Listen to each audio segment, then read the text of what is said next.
ఆచమనం ఎలా, ఎందుకు? ప్రతిరోజు పూజ ప్రారంభించే ముందు ఆచమనం చేసి సంకల్పం చెప్పుకుంటాం. ఆచమనం గురించి శాస్త్రం ఏం చెప్పిందంటే, గోకర్ణాకృతి హస్తేన అని మనం నీళ్లు పుచ్చుకునేటప్పుడు చేతిని గోకర్ణ ముద్రలోనికి మార్చాలి. గోకర్ణాకృతి అంటే ఆవు చెవి ఆకారం అన్నమాట. బొటన వేలుని మధ్యవేలు ప్రారంభం వద్ద ఉంచి దాని మీద చూపుడు వేలు పెట్టాలి.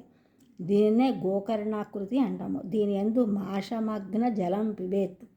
మినపగింజ మునగడానికి ఎన్ని నీళ్లు అవసరమవుతాయో అన్ని నీళ్ళే తాగాలి. కింది పెదవినందు శబ్దం రాకుండా తీసుకోవాలి.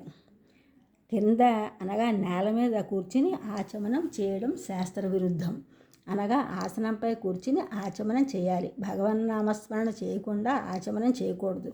కేశవాయ స్వాహ, నారాయణాయ స్వాహ, మాధవాయ స్వాహ అని 3 సార్లు నీళ్లు తీసుకుని మిగతా నామాలు చదువుకోవాలి. ఎందుకు అలా ఆచమనం అంటే దానికి ప్రధాన కారణం స్థూల సూక్ష్మ కారణ శరీరములయందు ఉండే ఉద్రేకములు అలా పుచ్చుకుంటే చల్లారి శాంతితో ఏ విషయం గురించి ధ్యానం ఆలోచన చేస్తున్నారో అవి చేయడానికి కావలసిన బాహ్య అంతర శౌచం కలుగుతుంది. ఆ శౌచం లేకపోతే ఆలోచన నిలబడదు. మనస్సు సూక్ష్మ శరీరం, అది నిలబడాలి అంటే ఆచమనం ఉండాలి.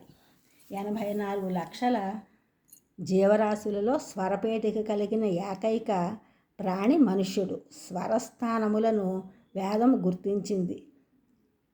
నాలుక పైభాగం, కింది భాగం, కంఠం యొక్క అంచులు, పెదవులు, అంగిడి, దవడలు ఇవన్నీ స్వరస్థానాలు. ఈ స్వరస్థానములందు వాయువు కదిలి నాలుక చేత నొక్కబడితే అక్షరములు ఉత్పత్తి అవుతాయి. అక్షరముల యందు అనంతమైన జ్ఞానం ఉండి వాయువునందు ప్రవేశించి ఒక వక్త చెప్పిన విషయం చెవుల గుండా శ్రోతలోకి వెళ్ళి వీరిలో జ్ఞానం అవతలవాడిలోకి వెళ్తుంది.